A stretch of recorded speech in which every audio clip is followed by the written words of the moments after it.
आपको बहुत बहुत स्वागत है दोस्तों। आज की इस वीडियो में हम यहाँ पर बात करने वाले हैं ईसीसी एजुकेटर्स के बारे में। आपको पता ही होगा ईसीसी एजुकेटर्स की जो भर्ती है वो उत्तर प्रदेश सरकार के द्वारा संविदा के आधार पर की जाएगी। ठीक है, संविदा के आधार पर आउटसोर्सिंग के माध्यम से की जाएगी और इसमें जो पदों की संख्या है ये आपको पता चल ही चुका होगा। 10,684 पद हैं। टोटल कितने पद हैं? 10,684 पद हैं। ठीक है, तो 10,684 पदों पर आपकी ये जो भर्ती है ये होने वाली है। ठीक है, कितने पदों पर?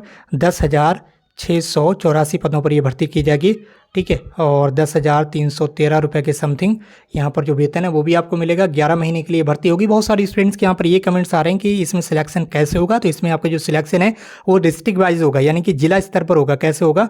जिला स्तर पर होगा। ठीक है, जिला स्तर पर होगा आपका सिलेक्शन। ठीक है, कैसे स्तर पर? जिला स्तर पर होगा। डिस्ट्रिक्ट लेवल पर एक कमेटी बनाई जाएगी जिसमें डाइट के प्राचार्य, बीएस वगैरह ये सारे लोग, अध्यक्ष वगैरह और जो सदस्य हैं वो नामित किए जाएंगे।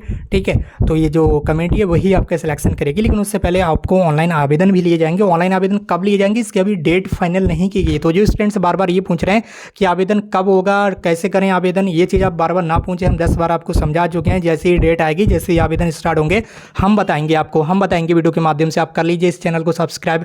आप इस चैनल को सब्सक्राइब करके हमसे जुड़ जाइए। हम आपको वीडियो के माध्यम से बता देंगे कि अब फॉर्म आपके ओपन हो गए, आप फॉर्म अपना फिल कर लीजिए। बस आप लोग क्या करेंगे, अभी आपको ये करना है, वीडियो के डिस्क्रिप्शन बॉक्स में लिंक दी गई है टेलीग्राम चैनल की, वहाँ से आप टेलीग्राम चैनल को ज्वाइन कर लीजिए, व्हाट्सएप चैनल को ज्वाइन कर लीजिए, जहां से आपको इस भर्ती से रिलेटेड जो पल पल की अपडेट है वो लगातार मिलती रहे। और चैनल को सब्सक्राइब करके जो घंटी का आइकन है, जो बेल का आइकन है, उसे दबा लीजिए ताकि जैसे ही कोई नई जानकारी है आपको समय से पहले तुरंत मिल सके।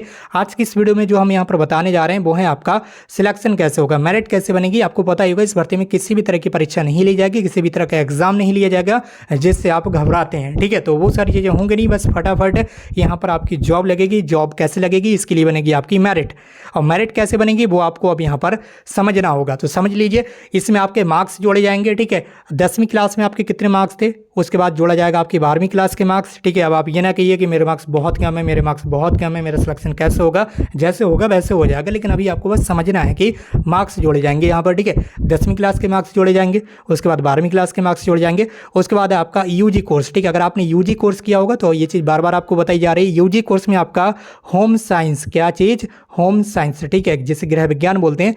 ये होम साइंस वाला सब्जेक्ट जो है वो कंपलसरी है। अगर आपने ग्रेजुएशन किया है तब, जैसे कि बीए या बीएससी की है, तो उसमें होम साइंस का जो सब्जेक्ट है वो सभी ईयर में आपने पढ़ा हो। जैसे कि 3 साल का कोई बीए कोर्स किया, किसी ने बीएससी कोर्स किया या किसी ने अदर कोई कोर्स किया, तो उन सभी सालों में, उन सभी वर्षों में आपने होम साइंस का अध्ययन किया हो।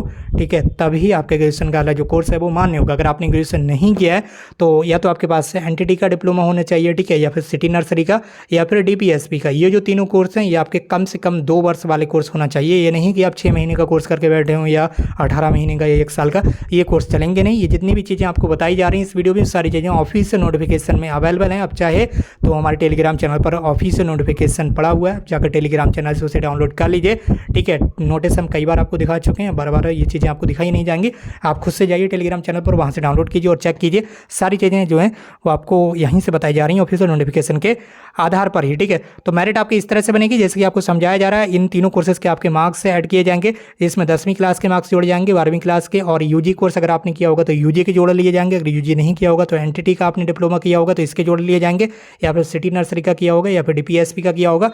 तो किस इनमें से यहाँ यूजी से लेकर डीपीएसपी तक कोई भी एक आपका कंप्लीट रहना चाहिए। इसके अंक भी आपके मार्क्स जो हैं वो मेरिट में जोड़े जाएंगे।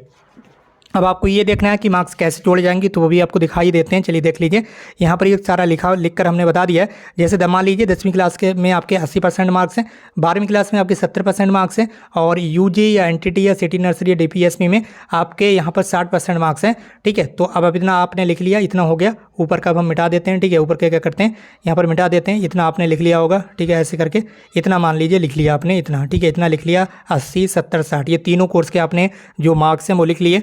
अब इन तीनों को आपको जोड़ देना है।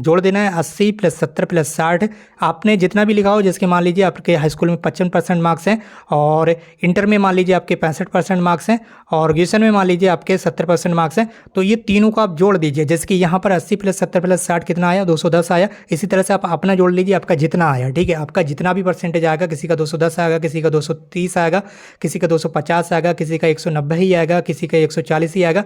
ऐसे कम भी आ सकते हैं, लेकिन उससे आपको घबराना नहीं है। बस मेरिट इस तरह से बनेगी, हमने आपको ये चीज़ बताना है, वो हम बता रहे हैं आपको, ठीक है। मेरिट कैसे बनेगी, मेरिट इसी तरह से बनेगी।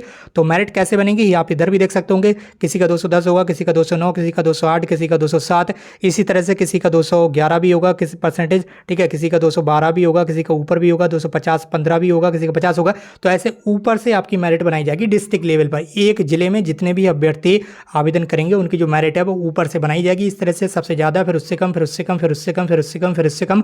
अब एक जिले में मान लीजिए 50 वैकेंसी हैं, तो ऊपर से 50 बच्चों का सिलेक्शन कर लिया जाएगा, ठीक है। कुछ कमेटी के द्वारा ऊपर से 50 बच्चों को सिलेक्शन कर लिया जाएगा जिनकी मेरिट ज़्यादा होगी। कहीं पर किसी जिले में 100 वैकेंसी हैं, किसी में 170 हैं, तो किसी में 225 हैं, किसी में 277 हैं। तो ऐसे ऊपर से उतने ही स्टूडेंट्स का सिलेक्शन कर लिया जाएगा और उन स्टूडेंट्स से पूछा जाएगा कि बताइए आप कौन से स्कूल में जाना चाहते हैं। तो वहाँ से आपकी चॉइस ली जाएगी और उस चॉइस के आधार पर ही आपको जो स्कूल का आवंटन है वो उस कमेटी के द्वारा किया जाएगा, जो कमेटी गठित की जाएगी जिसमें डाइट के प्राचार्य भी मौजूद रहेंगे, ठीक है, और वीएस साहब भी मौजूद रहेंगे। तो ये सारे लोग मिलकर वो कमेटी बनाएंगे और उस कमेटी से ही आपका जो सिलेक्शन है वो किया जाएगा, ठीक है। एक चीज़ और आपको बता दें, अभी कोई आरएम फार्म नहीं भरा जा रहा है, तो आप लोग बेवजह परेशान ना हो। फॉर्म जैसे ही आएंगे हमने आपको बताया है, हम वीडियो के माध्यम से जानकारी दे देंगे। बस आप लोग अभी चैनल को सब्सक्राइब करके हमसे जुड़ जाइए, अभी कोई फॉर्म नहीं फिल किया हो रहा है। तो दोस्तों उम्मीद करता हूँ आप समझ गए होंगे। बाकी इसके अलावा अगर आपका कोई सवाल है तो नीचे कमेंट बॉक्स में टाइप कर दीजिए। आज की इस वीडियो में बस इतना ही, मिलते हुए एक नई वीडियो में एक नई इन्फॉर्मेशन के साथ। Thank you so much for watching this.